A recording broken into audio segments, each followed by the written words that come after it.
بے سہاروں کو اپنا بنا لیجئے، سایہ عافیت میں بسا لیجئے۔ اب اپنا رمضان شریف کے جو پہلا اشرا رحمت، دوسرا مغفرت، تیسرا بخشش، یہ صحیح ہے حدیث؟ نہیں، حدیث نہیں صحیح۔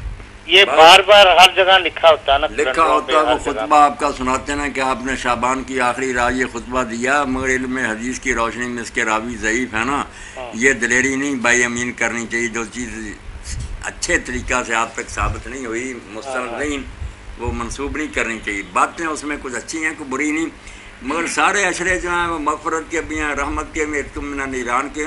روز تو اللہ تعالیٰ بے شمار لوگوں کو جہنم سے آزاد کرتا جاتا ہے، اتقم من النار تو ہوتا رہتا، بخشتا بھی ہے، رحمت بھی۔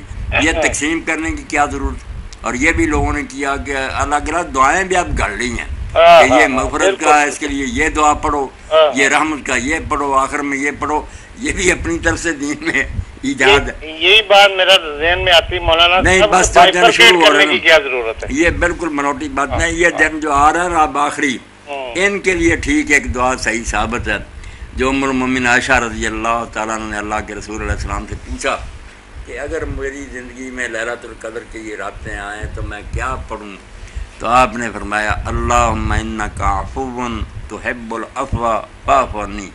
یہ دعائیں ان راتوں میں نا بہت پڑھنی چاہیے، ہمیشہ بھی پڑھتا رہے تو بہت اچھی ہے، مگر ان راتوں میں تو کثرت کر کہ اللہ تو بہت معاف کرنے والا ہے، معاف کرنا تجھے بہت اچھا لگتا ہے، میرے گناہ بھی معاف کر دے، میرے مجھ سے درگزر فرما۔ کسی روایت میں کریم ان کا بھی اضافہ آتا ہے؟ نہیں، اتنا ہی، اللہم تحب العفو فاعف عنی۔